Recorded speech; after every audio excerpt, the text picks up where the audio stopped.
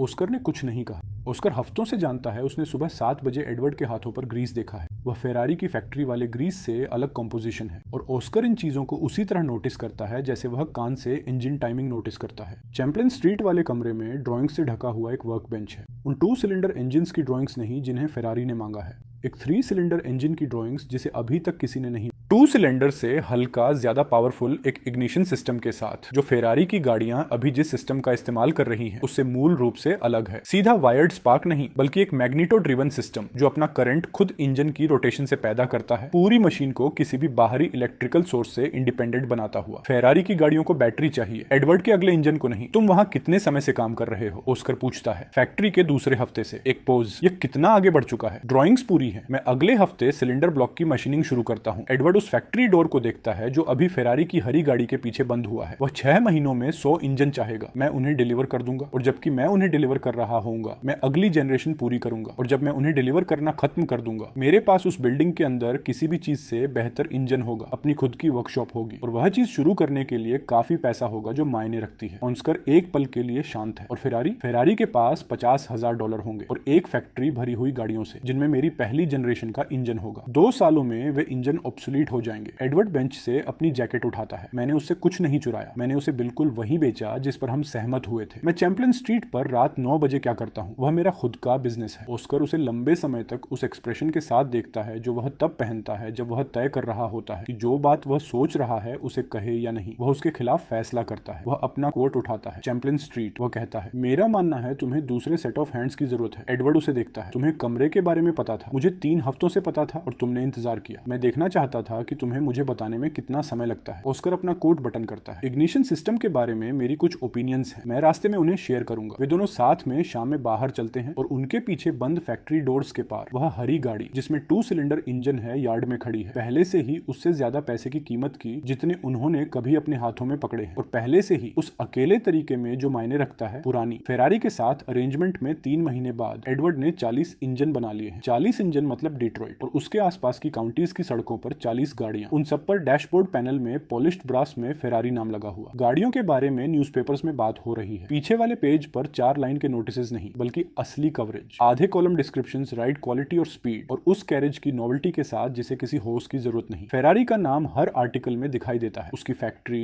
उसकी craftsmanship, modern transportation के लिए उसका विजन। एडवर्ड का नाम कहीं भी दिखाई नहीं देता। वह जानता है ये वही अरेंजमेंट है जिस पर उसने साइन किया था। वह फिर भी हर आर्टिकल ध्यान से पढ़ता है, और फिर उसे एक तरफ रख देता है, और वापस काम पर चला जाता है। वह शामों में चैंपलिन स्ट्रीट पर तीसरी जनरेशन का इंजन बना रहा है और 3 हफ्ते पहले ऑस्कर ने क्रैंकशाफ्ट खत्म किया और डिजाइन फेरारी के शोरूम में अभी जो कुछ भी है उससे बेहतर है। जिन आर्टिकल्स पर गलत नाम लिखा है वे फ्यूल है, वह उनका उसी हिसाब से यूज करता है। 41वां इंजन फेरारी वर्कशॉप बेंच पर आधा खत्म हुआ पड़ा है जब फोरमैन चलते चलते मेंशन करता है कि पिछले हफ्ते फ्लोर वर्कर्स में से 2 को निकाल दिया गया। बार्टोलो और जिनारो दोनों इटालियंस, दोनों बॉडी असेंबली लाइन पर असाइंड, कॉज की वजह से डिसमिस्ड। फोरमैन कहता है बिना कॉज स्पेसिफाई किए ऐसे तरीके में जो सजेस्ट करता है कि या तो वह नहीं जानता या उसे कहा गया है कि कुछ मत बोलो। एडवर्ड इसे नोट करता है, फाइल करता है, काम जारी रखता है। जो एडवर्ड नहीं जानता और अगले 3 हफ्तों तक नहीं जान पाएगा वह यह है कि उन दोनों आदमियों को निकाले जाने से पहले के 6 दिनों में क्या हुआ था। चार्ल्स डैनफोर्ड 13 साल का है और 10 साल की उम्र से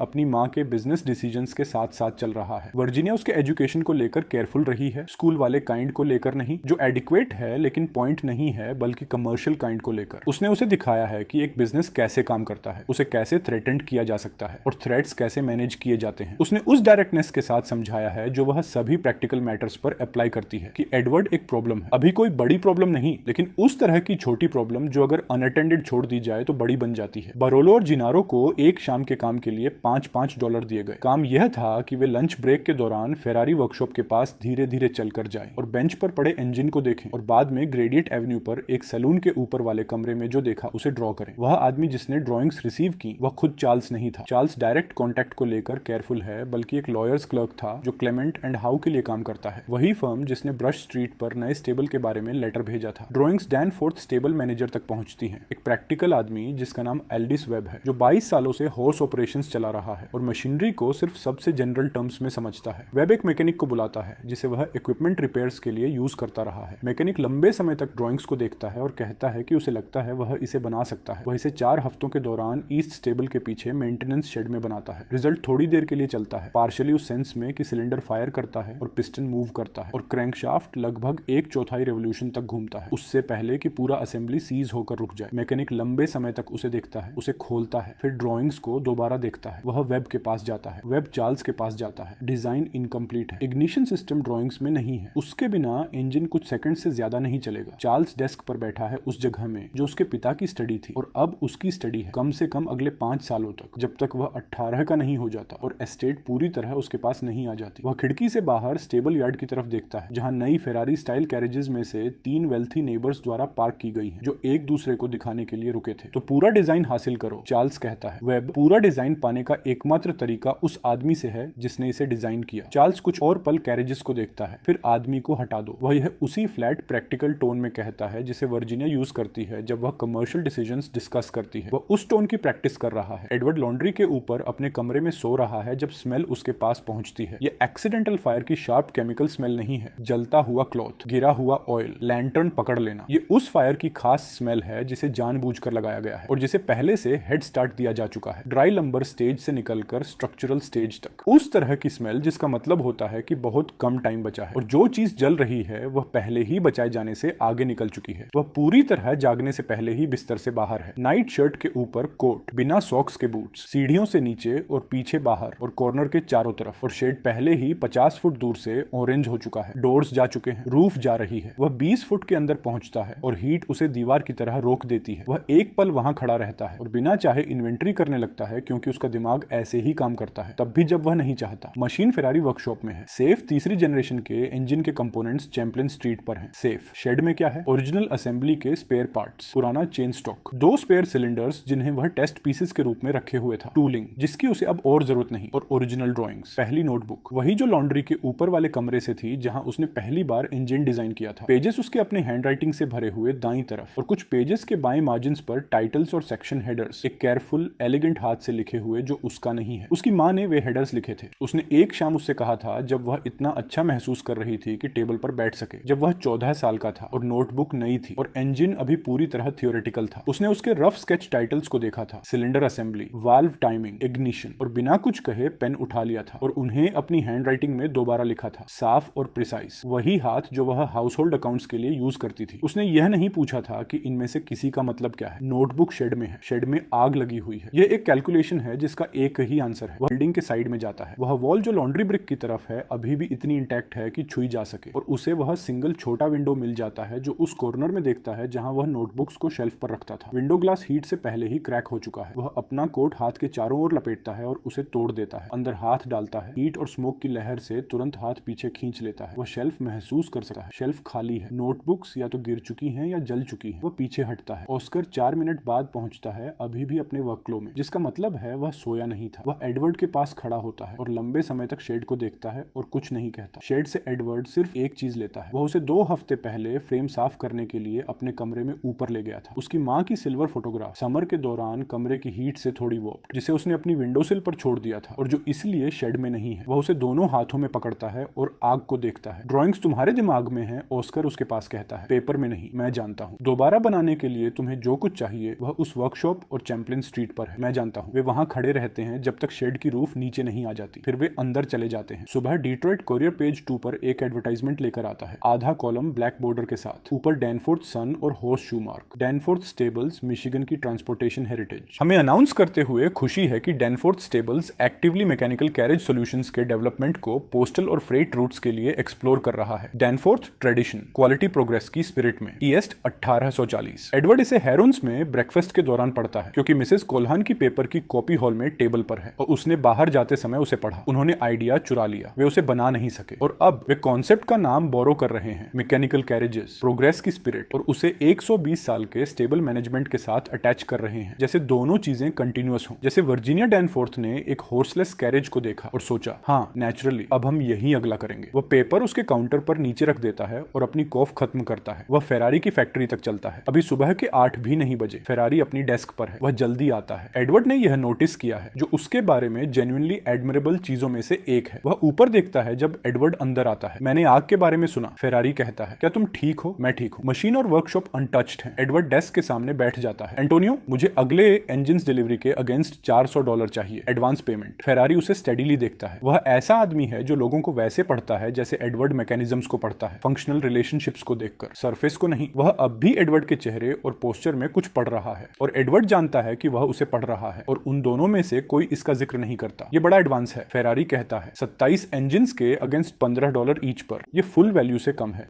तुम्हें डिलीवरी स्केड्यूल पर मिल जाएगी। मुझे इक्विपमेंट रिप्लेस करना है और 2 एडिशनल मैकेनिक्स हायर करने हैं। 2 मैकेनिक्स, फेरारी कहता है। उनके नेम्स क्या हैं? मैंने अभी तक उन्हें हायर नहीं किया। एक पॉज। फेरारी अपना पेन उठाता है और बिना कुछ लिखे उसे पकड़ कर रखता है। एडवर्ड, क्या तुम कुछ ऐसा बना रहे हो जिसके बारे में मुझे पता होना चाहिए? मैं तुम्हारे लिए इंजिन बना रहा हूँ, एडवर्ड कहता है। स्केड्यूल पर, अग्रीड स्पेसिफिकेशंस पर। वह एक बीट पॉज करता है। क्या कॉन्ट्रैक्ट में ऐसा कुछ है जो अग्रीड वर्क के बाहर मैं क्या करता हूँ उसे रिस्ट्रिक्ट करता है? फेरारी पेन नीचे रख देता है। वह लंबे समय तक एडवर्ड को देखता है। हॉस्टाइल नहीं, वॉर्म नहीं, कैलकुलेटिंग। वह 55 साल का है और उनमें से 30 साल बिजनेस में रहा है और उसने यह कॉन्वर्सेशन पहले भी दूसरे फॉर्म्स में की है। वह जानता है इसका क्या मतलब होता है जब कोई आदमी क्वेश्चन का आंसर देने की बजाय कॉन्ट्रैक्ट के बारे में पूछता है। वह अपनी डेस्क ड्रॉर खोलता है, बैंक ड्राफ्ट निकालता है और $400 लिखता है। वह उसे डेस्क पर स्लाइड कर देता है। शेड्यूल पर, वह कहता है। एडवर्ड सहमत होता है। वह ड्राफ्ट लेता है, खड़ा होता है, अपना कोट बटन करता है। एक और बात, वह डोर पर कहता है।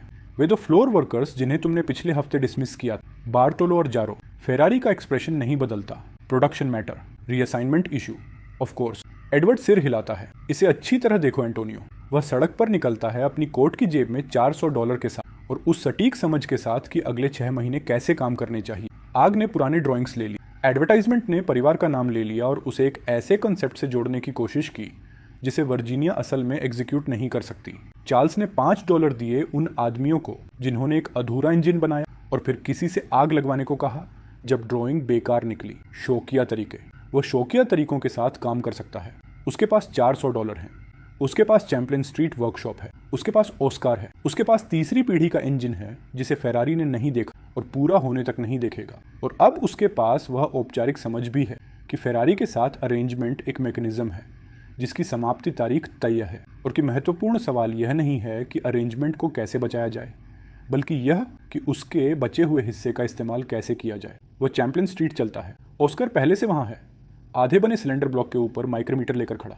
एडवांस मिल गया, एडवर्ड कहता है। ऑस्कर ऊपर नहीं देखता। कितना? 400। और फेरारी, उसे पता है कुछ हो रहा है। उसे नहीं पता क्या। उसे पता चलने में कितना समय लगेगा।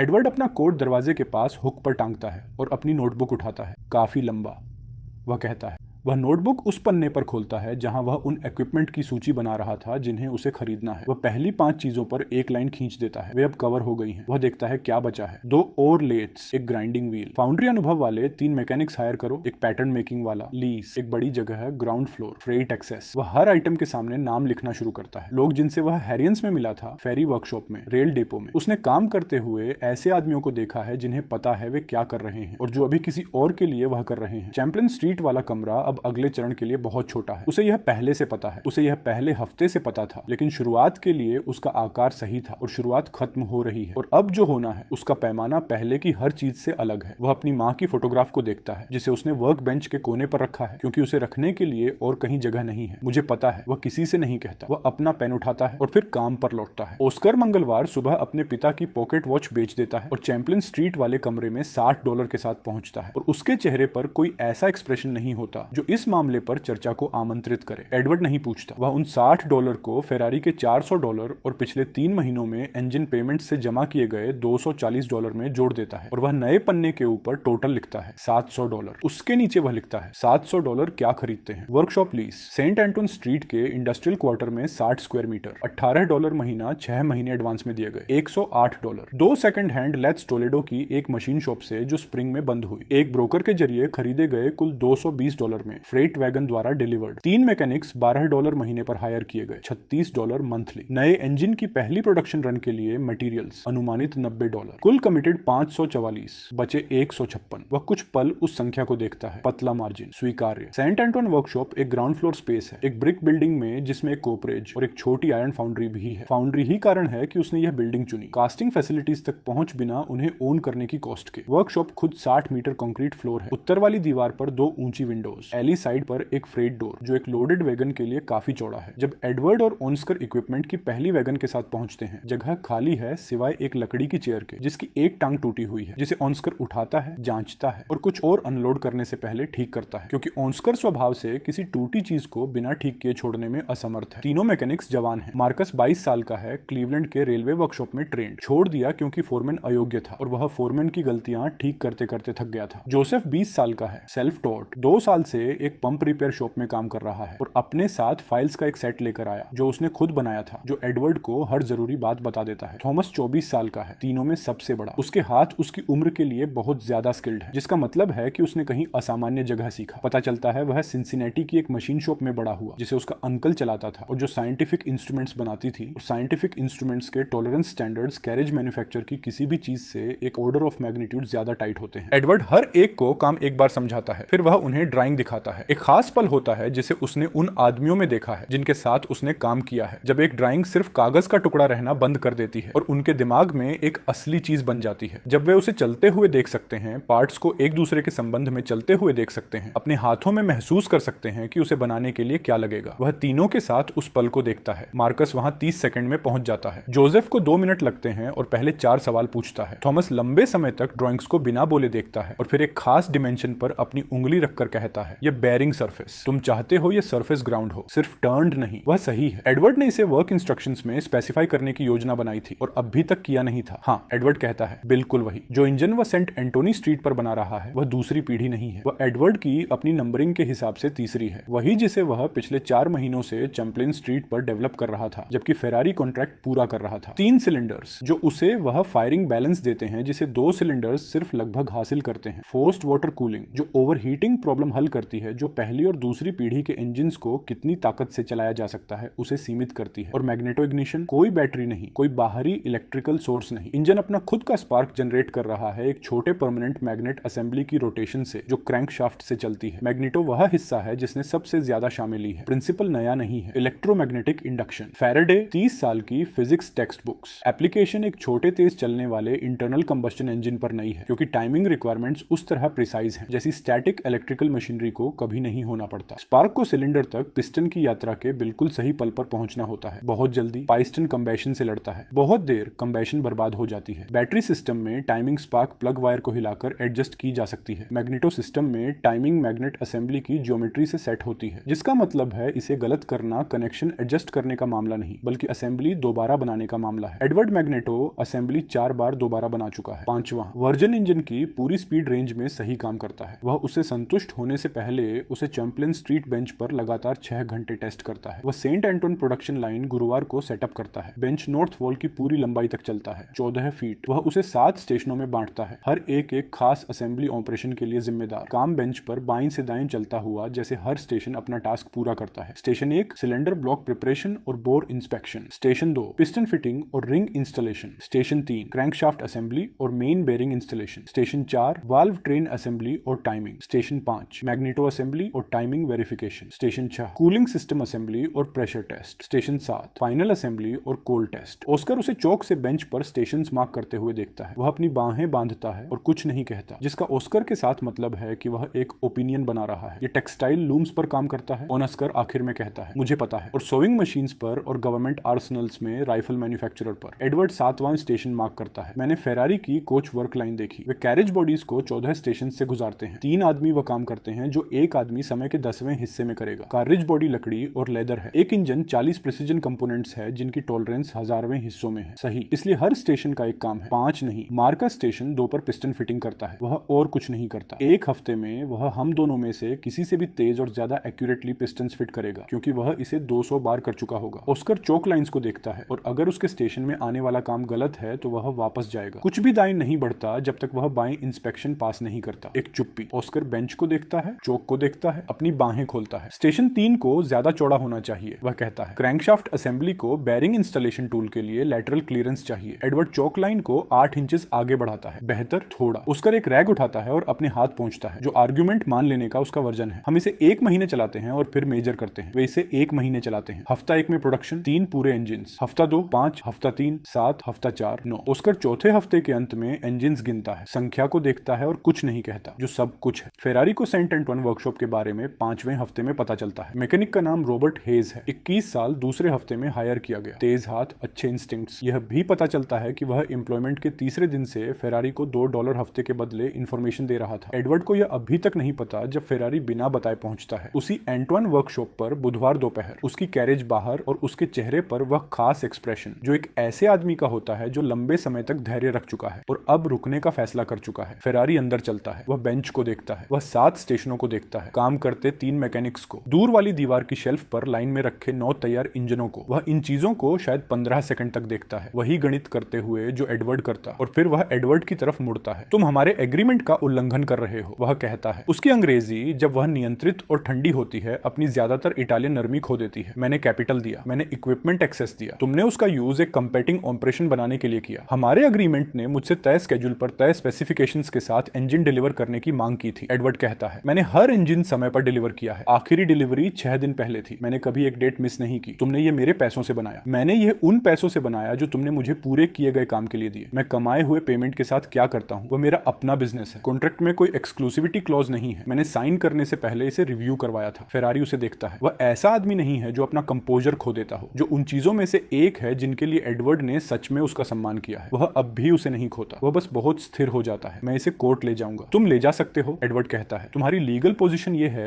कि तुमने एक मैकेनिक को पूरे किए गए काम के लिए पेमेंट किया और मैकेनिक ने अपनी वेजेस का यूज एक बिजनेस शुरू करने के लिए किया। ये कॉन्ट्रैक्ट का ब्रीच नहीं है, ये एम्प्लॉयमेंट है। वह रुकता है। जब तक तुम्हारे लॉयर्स कंप्लेंट ड्राफ्ट करना खत्म करेंगे, उस शेल्फ पर रखे वे 9 इंजन 9 व्हीकल्स में इंस्टॉल हो चुके होंगे, जो डैनफोर्थ नाम के नीचे 9 कस्टमर्स को बेचे जा चुके होंगे, और वे व्हीकल्स तुम्हारे करंट फर्स्ट जनरेशन इंजन को चला रही किसी भी चीज से बेहतर परफॉर्म करेंगे, ऐसे मार्जिन से जिसे तुम्हारे कस्टमर्स 30 सेकंड ड्राइविंग में महसूस करेंगे। शब्द डैनफोर्थ बाकी सेंटेंस से अलग तरीके से गिरता है। फेरारी उसे सुनता है। किसी व्हीकल पर लगा नाम डिट्रॉइट में मायने रखता है। अब फ्री प्रेस ने पिछले महीने में इसे 2 बार उन मशीन्स के कनेक्शन में यूज किया है जिन्हें फेरारी बेच रहा था, क्योंकि रिपोर्टर जो कमर्शियल ट्रांसपोर्टेशन कवर करता है अपना खुद का रिसर्च कर रहा था और उसने पाया कि फेरारी व्हीकल्स के अंदर का इंजन डैनफोर्थ नाम के आदमी से आता है। फेरारी शेल्फ पर रखे इंजन को देखता है, एडवर्ड को देखता है, वह कुछ कैलकुलेट कर रहा है। एडवर्ड उसे उसी तरह देख सकता है जैसे तुम एक गियर ट्रेन को एंगेज होते देख सकते हो, हर सोच अगली को चलाती हुई। तुम मुझे बिजनेस से बाहर कर दोगे। फेरारी ये एक्यूजेशन की तरह नहीं कहता, ये एक असेसमेंट है। मैं तुमसे बेहतर इंजन बनाने जा रहा हूं जितने अभी तुम्हारे पास हैं। तुम उस इंफॉर्मेशन के साथ क्या करते हो वह तुम्हारा फैसला है। फेरारी एक बार सिर हिलाता है, छोटा सटीक सिर हिलाना, उस तरह का जो एक चैप्टर बंद करता है। वह मुड़ता है और बाहर चला जाता है। कैरेज सेंट एंटोनी स्ट्रीट पर नीचे की तरफ आगे बढ़ती है और एडवर्ड उसे फ्रेट डोर से जाते हुए देखता है। वह वापस अंदर जाता है और मार्कस से कहता है, रॉबर्ट हेज, उसे हफ्ते के अंत तक पेमेंट करो, उसे कहो कल अंदर मत आए। मार्कस पिस्टन बेंच से ऊपर और देखता है, तुम जानते थे? मैं जानता हूँ कि $2 प्रति हफ्ता एक आदमी के बिहेवियर में कैसा दिखता है। एडवर्ड अपना नोटबुक उठाता है। स्टेशन 2 पर पिस्टन खत्म करो उससे बात करने से पहले। काम रुकता नहीं। जो वॉर उसके बाद आती है वह छोटी है क्योंकि वह एसिमेट्रिक है। फेरारी के पास पैसा है, एक एस्टेब्लिश्ड फैक्ट्री है और 200 वर्कर्स हैं जो जानते हैं कैरेज बॉडीज कैसे बनानी है। जो उसके पास नहीं है वह ऐसा कोई है जो थर्ड जनरेशन इंजन को इतना अच्छी तरह समझता हो कि उसे कॉपी कर सके। वह सेंट एंटवन से 3 मैकेनिक्स को दोगुनी वेज के ऑफर्स देकर खींच लेता है। एडवर्ड बचे हुए 5 को तिगुना पेमेंट देता है। वह उसके नेटवर्क से 2 और हायर करता है। बड़े आदमी, ज्यादा स्थिर, डबलिंग के लिए कम ससेप्टिबल। हर नया हायरियर 2 पेज वाले अग्रीमेंट पर साइन करता है जिसे ऑस्कर ने ड्राफ्ट किया, जिसमें लिखा है कि एम्प्लॉयमेंट के दौरान हासिल किया गया कोई भी इंजन डिजाइन नॉलेज डैनफोर्थ वर्कशॉप की प्रोप्राइटरी प्रॉपर्टी है और टर्मिनेशन के बाद 3 साल की अवधि तक किसी थर्ड पार्टी को कम्युनिकेट नहीं किया जा सकता। फेरारी की वर्कशॉप तीसरी जनरेशन इंजन को रिवर्स इंजीनियर करने की कोशिश करती है, उन 3 आदमियों का यूज करके जो छोड़कर गए। वे 3 आदमी अपने इंडिविजुअल स्टेशंस को समझते हैं लेकिन पूरे डिजाइन को नहीं। यह जानबूझकर था। एक चीज जिसे एडवर्ड ने प्रोडक्शन लाइन के दूसरे हफ्ते में तय किया था बिना अनाउंस किए। सेंट एंटोन में किसी एक मैकेनिक ने सभी 7 स्टेशंस को पर्याप्त डिटेल में नहीं देखा है ताकि पूरे होल को रिकंस्ट्रक्ट कर सके। कोशिश एक ऐसा इंजन बनाती है जो 40 सेकंड तक चलता है उससे पहले कि मैग्नेटो असेंबली फेल हो जाए, क्योंकि टाइमिंग ज्योमेट्री ऐसी नॉलेज मांगती है जो उन 3 आदमियों में से किसी के पास नहीं है। एडवर्ड ये एक सप्लायर से सुनता है जो फेरारी को भी सप्लाई करता है और उनमें से किसी के लिए कोई खास लॉयल्टी नहीं रखता। वह इसे अपने नोटबुक में एक कॉलम के नीचे नोट करता है जिसे उसने कंपेटिटिव पोजीशन लेबल करना शुरू किया है और काम जारी रखता है। महीने के अंत तक अकाउंटिंग इस तरह खड़ी है। 12 थर्ड जनरेशन इंजन्स पूरे, 3 सीधे डिट्रॉइट के प्राइवेट कस्टमर्स को बेचे गए, एक बैंकर, एक शिपिंग मर्चेंट, एक फिजिशियन जिसने फ्री प्रेस आर्टिकल पढ़ा और सीधे सेंट एंटोनी वर्कशॉप एड्रेस पर एक लेटर भेजा। डायरेक्ट सेल्स से रेवेन्यू $620। पुराने कॉन्ट्रैक्ट के नीचे फेरारी से आखिरी 2 डिलीवरीज के आउटस्टैंडिंग इनवॉइस $340 जिन्हें फेरारी ने पे नहीं किया है और जिन्हें एडवर्ड का नया लॉयर कर्टिस नाम का एक जवान आदमी जो $12 प्रति कंसल्टेशन पर काम करता है कहता है कि मध्यम एफर्ट से कलेक्ट किया जा सकता है। हाथ में कैश $1200। फेरारी हॉस्टाइल, कानूनी रूप से कंस्ट्रेन, टेक्नोलॉजी को कॉपी करने में असमर्थ ऐसे कस्टमर्स खो रहा है जिन्होंने नई मशीन्स देखी हैं और उन्हें चाहते हैं। चार्ल्स डैनफोर्थ 7 हफ्तों से शांत। यही वह हिस्सा है जिस पर ध्यान चाहिए। ऑस्कर दिन के अंत में ग्राइंडिंग व्हील साफ कर रहा है जब एडवर्ड उसे डायरेक्ट सेल नंबर्स बताता है। ऑस्कर व्हील को पहुंचता है, कपड़ा एक तरफ रखता है और शेल्फ पर रखे 12 इंजिन को देखता है। 12 इंजिन। ऑस्कर कहता है 12। 6 महीने पहले हमारे पास एक शेड में एक इंजन था। हाँ। ऑस्कर अपना कोट उठाता है। चार्ल्स शांत रहा है। वह कहता है जो वही सोच है जिसे एडवर्ड 7 हफ्तों से अपने साथ लेकर चल रहा है। मैं जानता हूँ। शांत का मतलब है कि वह कुछ ऐसा प्लान कर रहा है जो उसे लगता है इस बार सच में काम करेगा। हाँ। एडवर्ड नोटबुक बंद करता है जिसका मतलब है कि हमें कहीं ऐसी जगह होना होगा जहां वह पहुंच ना सके उससे पहले कि वह उसकी प्लानिंग खत्म करे। वह वर्कशॉप को देखता है। 60 स्क्वायर मीटर, 8 मैकेनिक्स, एक शेल्फ पर 12 इंजन। अच्छी शुरुआत। जो अगला आने वाला है उसके लिए गलत साइज। वह नोटबुक फिर खोलता है और एक फ्रेश पेज के ऊपर लिखता है दूसरी वर्कशॉप। उसके नीचे वह एक लिस्ट शुरू करता है। ऑस्कर सोमवार को ट्रेन से वॉशिंगटन जाता है एक एनवेलोप में $35 और एडवर्ड की पूरी पैटेंट एप्लीकेशन के साथ एक लेदर डॉक्यूमेंट केस में जो पहले हैरियन का था और बूढ़े आदमी के रिटायर होने पर एडवर्ड को दिया गया था। एक हैंडशेक और इन शब्दों के साथ इसे किसी बेवकूफी वाली चीज पर वेस्ट मत करना। एप्लीकेशन पूरी थर्ड जनरेशन इंजन को कवर करती है। 3 cylinder configuration, forced water cooling system और मैग्नेटो इग्निशन असेंबली। एडवर्ड ने इसे लिखने में 3 हफ्ते बिताए हैं जो उसकी जिंदगी में लिखी किसी भी चीज से ज्यादा समय है, क्योंकि पेटेंट एप्लीकेशन एक खास तरह का डॉक्यूमेंट होता है जिसे इन्वेंशन को प्रोटेक्ट करने के लिए पर्याप्त प्रिसाइज और उन वेरिएशंस को कवर करने के लिए पर्याप्त ब्रॉड होना पड़ता है जिन्हें कंपेटिटर्स इसे बाईपास करने के लिए ट्राई करेंगे।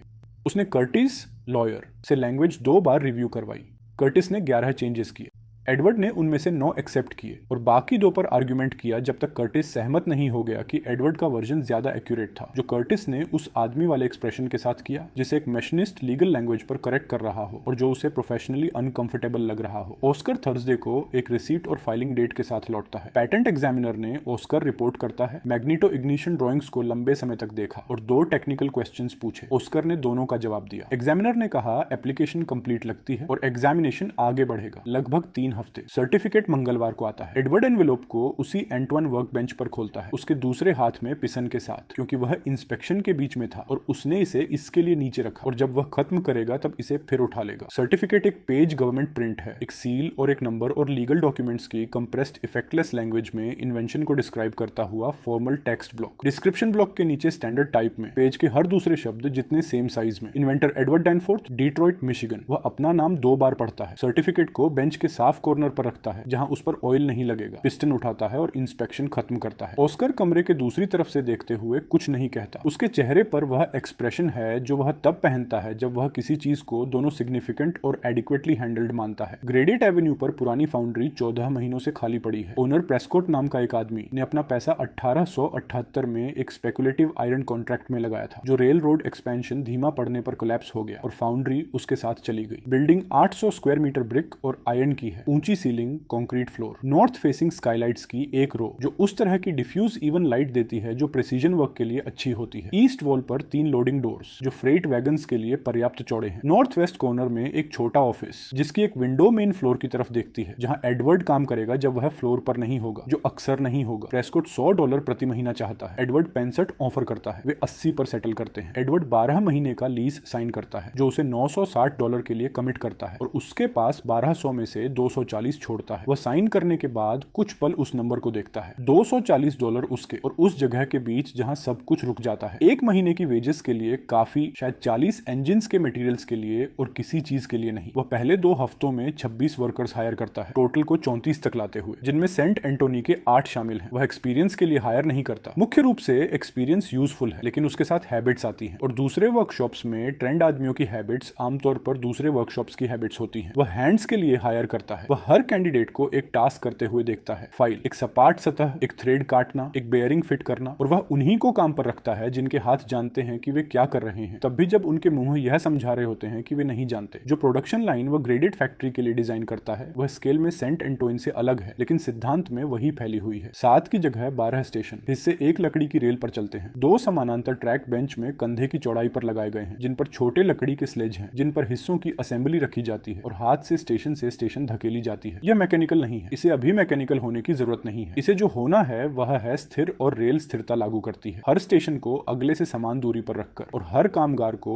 एक तय जगह तय औजारों के साथ तय स्थितियों में देकर। पहली सुबह जब पूरी लाइन चल रही होती है, जेराल्ड नाम का एक कामगार, बड़ा आदमी, स्थिर हाथ, स्टेशन 4 पर नियुक्त, जो क्रैंकशाफ्ट बेयरिंग इंस्टॉलेशन है, रेल और स्लेज को देखता है और फिर एडवर्ड को देखकर कहता है, क्या हम मशीन का हिस्सा हैं? हाँ, एडवर्ड कहता है। इस पर गर्व करो। जेराल्ड इस पर सोचता है, जाहिर तौर पर तय करता है कि यह एक स्वीकार्य जवाब है। वह वापस अपने बेयरिंग इंस्टॉलेशन पर चला जाता है। पहले हफ्ते के अंत तक आउटपुट 11 इंजन है, दूसरा हफ्ता 15, तीसरा हफ्ता 18, चौथा हफ्ता 21। एडवर्ड हर शुक्रवार उसी नोटबुक के उसी पन्ने पर संख्या दर्ज करता है, अंकों का एक कॉलम जो साधारण गणित में दिखाता है कि क्या होता है जब तुम प्रोडक्शन को एक कला की तरह मानना बंद कर देते हो और उसे एक सिस्टम की तरह मानना शुरू कर देते हो। कला अभी भी वहां है, वह डिजाइन स्टेज में है जहां उसका होना चाहिए, जहां ऑस्कर और एडवर्ड वह सटीकता डालते हैं जिसे प्रोडक्शन लाइन फिर बड़े पैमाने पर दोहराती है। लेकिन प्रोडक्शन खुद एक मशीन है और मशीनें कारीगरों से तेज चलती हैं। ओनेस्कर चौथे हफ्ते की संख्या को नोटबुक के पन्ने पर ऊपर जाते हुए देखता है और कहता है 21। हाँ, 4 हफ्ते पहले यह 4 था। हाँ, ओनेस्कर अपनी खुद की नोटबुक बंद करता है। वह एक स्वतंत्र गिनती चला रहा था जिसकी एडवर्ड को उम्मीद थी, और यही वजह है कि उसने कभी ऑस्कर की नोटबुक का जिक्र नहीं किया। मैं लाइन के बारे में गलत था, ऑस्कर कहता है। तुम सही थे कि यह इंजनों पर काम नहीं करेगी, ये इंजनों पर अलग तरह से काम करती है। शुरू होने में धीमी, टॉलरेंस हर स्टेशन पर ज्यादा निरीक्षण मांगते हैं, लेकिन यह काम करती है, यह काम करती है, ऑस्कर मानता है। ये ऑस्कर का किसी स्थिति को पूरी तरह पलटने का तरीका है। मर्फी अक्टूबर के एक गुरुवार को लेख चलाता है। ये पीछे वाले पन्ने पर 4 लाइनें नहीं है, ये पेज 3 का आधा हिस्सा है जिसमें ग्रेडेंट फैक्ट्री फ्लोर का एक स्केच है जिसे एक अखबार कलाकार ने बिल्डिंग में जाकर और जो उसने देखा उसे बनाकर बनाया, और प्रोडक्शन प्रक्रिया का एक विवरण जो सामान्य अर्थ में सही है और कई तकनीकी विवरणों में गलत है, जिन्हें एडवर्ड ठीक करता अगर कोई उससे पूछता, जो किसी ने नहीं किया। हेडलाइन है, डेट्रॉइट मैकेनिक ने बिना घोड़ों वाली गाड़ियों के लिए फैक्ट्री बनाई। सब हेडलाइन, डैनफोर इंजन अब सीधे बिक रहे हैं, शहर का भविष्य परिवहन आकार ले रहा है। एडवर्ड इसे फैक्ट्री ऑफिस में अपनी डेस्क पर पढ़ता है। लेख उसका नाम 11 बार इस्तेमाल करता है, 11। वह उन्हें गिनता है, लेख फैलता है। शिकागो ट्रिब्यून इसे उठाता है और 4 दिन बाद एक छोटा संस्करण चलाता है। एक बोस्टन अखबार अगले हफ्ते इसे चलाता है। एक New York commercial journal production line वाले हिस्से को दोबारा छापता है एक नोट के साथ, जो इसे आर्सेनल मैन्युफैक्चरिंग सिद्धांतों का नागरिक परिवहन में एक नया उपयोग कहता है। एडवर्ड हर रिप्रिंट को पढ़ता है जैसे ही वह आता है, कर्टिस द्वारा लाया गया, वह वकील जिसने उन्हें काट कर जमा करना शुरू कर दिया है, और वह अपनी नोटबुक में दर्ज करता है कि किन शहरों ने प्रतिक्रिया दी और जवाब देने वाले प्रकाशन किन उद्योगों की सेवा करते हैं। मर्फी लेख के 3 हफ्ते बाद डेट्रॉइट कुरियर आधे पन्ने का विज्ञापन चलाता है। एडवर्ड इसे काम पर जाते हुए एक न्यूज स्टैंड की खिड़की में लगा हुआ देखता है और फुटपाथ से उसे पढ़ने के लिए रुकता है। डैनफोर्थ स्टेबल्स, एक नया अध्याय। 40 वर्षों से डैनफोर्थ नाम मिशिगन परिवहन में सबसे बेहतरीन का प्रतिनिधित्व करता आया है। आज डैनफोर्थ स्टेबल्स गर्व से हमारे मैकेनिकल कैरेज डिवीजन के उद्घाटन की घोषणा करता है। वही डैनफोर्थ प्रतिबद्धता, गुणवत्ता गुणवत्ता और प्रगति के लिए आधुनिक युग में लाते हुए। डैनफोर्थ, जहां परंपरा कल से मिलती है। डैनफोर्थ सन और हॉर्स शू निशान ऊपर है, नाम पन्ने पर सबसे बड़े अक्षरों में है। नए मैकेनिकल डिवीजन का पता वही पता है जो ब्रश स्ट्रीट पर पूर्वी स्टेबल का है, उस शेड से 3 ब्लॉक दूर जहां यह सब शुरू हुआ था। एडवर्ड फुटपाथ पर खड़ा होता है और विज्ञापन 2 बार पढ़ता है। फिर वह कुछ करता है जो उसने लंबे समय से नहीं किया। वह मुस्कुराता है। वह छोटी नियंत्रित अभिव्यक्ति नहीं जो वह इस्तेमाल करता है जब कोई गणना सही निकलती है। एक असली मुस्कान, छोटी और बिना सुरक्षा के। एक पल के लिए वहां और फिर गायब। वे डरे हुए हैं। यही मतलब है इस विज्ञापन का। वर्जीनिया डैनफोर्थ उत्साह में विज्ञापन नहीं देती। वह विज्ञापन करती है जब उसे महसूस होता है कि एक स्थिति को खतरा हो रहा है और उसे सार्वजनिक रूप से बचाने की जरूरत है, उससे पहले कि वह घिस जाए। मैकेनिकल कैरेज डिवीजन लगभग निश्चित रूप से अब भी मौजूद नहीं है। यह कागज पर लगाया गया एक दावा है जमीन घेरने के लिए, उससे पहले कि कोई और करे। वह एक पहाड़ी पर झंडा लगा रही है जिस पर वह अब भी चढ़ी नहीं है। वह फैक्ट्री की तरफ बढ़ता रहता है। कैरेज दोपहर के 4 बजे बड़ी फैक्ट्री के गेट पर पहुंचती है, जबकि एडवर्ड प्रोडक्शन फ्लोर पर है, हफ्ते के आउटपुट को लक्ष्य के खिलाफ चेक करते हुए। एक वर्कर उसे बताने आता है कि गेट पर एक आदमी है जिसने उसे नाम से पूछा। एडवर्ड अपने हाथ पहुंचता है और बाहर जाता है। आदमी 50 का है, शायद 55। एक कोट में जिसकी कीमत एडवर्ड के ज्यादातर वर्कर्स की 2 महीने की कमाई से ज्यादा है। अच्छी तरह खाया हुआ चेहरा, सावधान आंखें। एक ऐसे आदमी की मुद्रा जो बैठकों में बैठता है और उन्हें जीतता है। उसकी कैरेज 4 सीट वाली लैंडो काली, बिना किसी पहचान चिन्ह के। उसके पीछे है एक ड्राइवर के साथ जो फैक्ट्री बिल्डिंग को पेशेवर खालीपन के साथ देख रहा है। मिस्टर डैनफोर्थ, आदमी कहता है, मेरा नाम कॉर्नेलियस हेन्स है। मैं पूर्वी समुद्री तट पर काम करने वाली ट्रांसपोर्टेशन कंपनीज के एक कंसोर्शियम का प्रतिनिधित्व करता हूँ। वह रुकता है एक ऐसे आदमी की टाइमिंग के साथ जो अपने रुकने में वजन ढोने का आदी है। हम बहुत ज्यादा एक कोऑपरेटिव अरेंजमेंट पर चर्चा करना चाहेंगे। एडवर्ड उसे देखता है। हेन्स वापस देखता है, एक धैर्यपूर्ण हल्का ऊंचा भाव लेकर, एक ऐसे आदमी का जो इस बात का आदी है कि लोग खुश होते हैं कि वह उनसे मिलने आया। अंदर आइए, एडवर्ड कहता है। वह फैक्ट्री फ्लोर पर एक और नजर डालता है उससे पहले कि वह हेन्स के पीछे ऑफिस में जाए। 34 वर्कर्स, 12 स्टेशन, लाइन पर पूरा होने के अलग अलग चरणों में 20 इंजन, अकाउंट में $3,200, एक पेटेंट। फेरारी के लॉयर्स लेटर्स भेज रहे हैं जिन्हें कर्टिस संभाल रहा है, और चार्ल्स डैनफोर्थ जो 2 महीने से चुप है, जो इस सूची में वह चीज है जिसे सच में ध्यान चाहिए। वह ऑफिस का दरवाजा बंद करता है और कॉर्नेलियस हेन्स के सामने बैठ जाता है और सुनने का इंतजार करता है कि कॉर्पोरेशन का मतलब एक ऐसे आदमी के लिए क्या है जो बिना निशान वाली कैरेज में आता है। हेन्स फैक्ट्री ऑफिस में बैठता है। उसका कोट अभी भी पहना हुआ है और उसकी टोपी उसके घुटने पर है। एक ऐसे आदमी की खास स्थिरता में जो कई कमरों में बैठा है और सीख चुका है कि स्थिरता अथॉरिटी की तरह पड़ी जाती है। $10,000, वह कहता है, पेटेंट के लिए और एक लिखित एग्रीमेंट कि आप इंजन मैन्युफैक्चरिंग बिजनेस से 15 साल से कम की अवधि के लिए बाहर निकल जाए। वह रुकता है। यह आपकी वर्तमान स्थिति वाले आदमी के लिए एक महत्वपूर्ण रकम है। एडवर्ड उसे देखता है। हेन्स के पीछे ऑफिस की खिड़की फैक्ट्री फ्लोर दिखाती है। लाइन पर अलग अलग चरणों में 27 इंजन, वर्कर्स अपने स्टेशन पर, लकड़ी की स्लेजेस रेल के साथ बाईं से दाईं चलती हुई। वह पिछले 6 महीनों से उस फ्लोर को देख रहा है और उसे देखने से अभी भी उसके साथ वही चीज होती है जो पहले हफ्ते हुई थी, जो यह है कि वह बिल्कुल वैसा दिखता है जैसा उसने गणना की थी कि वह दिखेगा। और जो गणनाएं सच हो जाती हैं वे एक ऐसे तरीके से संतोषजनक होती हैं जिसे उन लोगों को समझाना मुश्किल है जिन्होंने अपनी जिंदगी उन्हें बनाते हुए नहीं बिताई। नहीं, एडवर्ड कहता है। हेन्स अपना भाव नहीं बदलता। जिस कंसोर्शियम का मैं प्रतिनिधित्व करता हूं वह पूर्वी समुद्री तट पर फ्रेट और पैसेंजर ट्रांसपोर्ट को नियंत्रित करता है। 14 कंपनीज, संयुक्त एनुअल रेवेन्यू $9 मिलियन से अधिक। हमारे संबंध यहाँ से बोस्टन तक हर बड़े बैंक के साथ हैं, सेनेट कॉमर्स कमेटी के 3 सदस्यों के साथ और पेंसिल्वेनिया और ओहायो में स्टील स्टॉक के प्रमुख सप्लायर्स के साथ। वह यह बिना गर्मी के कहता है, जिस तरह एक आदमी आंकड़ों का एक कॉलम बताता है। जो आप बना रहे हैं वह सच में प्रभावशाली है मिस्टर डैनफोर्थ, लेकिन प्रभावशाली चीजें हर समय रोक दी जाती हैं जब वे सही हितों को खतरा देती हैं। क्या यह एक धमकी है? यह इस बात का विवरण है कि कॉमर्स कैसे काम करता है। हेन्स अपनी टोपी पहनता है। मैं आपको $10,000 ऑफर कर रहा हूं एक ऐसी स्थिति से बचने के लिए जो शामिल हर व्यक्ति के लिए $10,000 से काफी ज्यादा महंगी होगी। यह धमकी नहीं है, यह एरिथमेटिक है। तो यह रही मेरी एरिथमेटिक। एडवर्ड कहता है, आपके पास 14 कंपनीज और $9 मिलियन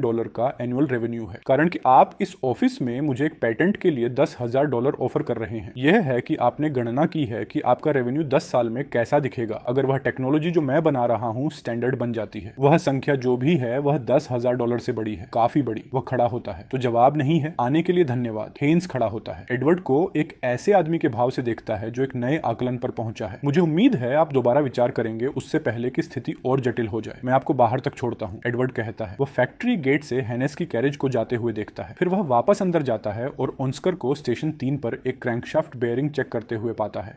ऑस्कर बिना ऊपर देखे कहता है, वह पेटेंट खरीदना चाहता था और हमें 15 साल के लिए बंद करना चाहता था। $10,000। ऑस्कर एक पल के लिए चुप रहता है। यह असली लोगों की तरफ से असली ऑफर है। हाँ, चार्ल्स माचिस से खेल नहीं रहा। सेनेट कनेक्शंस और स्टील सप्लायर्स वाले बड़े लोग। हाँ, ऑस्कर बेयरिंग नीचे रखता है और सीधे एडवर्ड को देखता है। हमें कुछ समझने की जरूरत है। चार्ल्स एक लड़का है जिसके पास दुश्मनी है और ऐसा पैसा जो उसने कमाया नहीं। वह खतरनाक है उसी तरह जैसे एक बिना ट्रेंड कुत्ता खतरनाक होता है, अप्रत्याशित रूप से और बिना स्ट्रेटेजी के। हेन्स अलग है। हेन्स के पास स्ट्रेटेजी है और उसे लागू करने के साधन हैं और वह तुम्हें पहले ही बता चुका है कि वह क्या है। This content is made for educational and entertainment purposes only. All movie clips and visuals belong to their respective owners. Thank you for watching.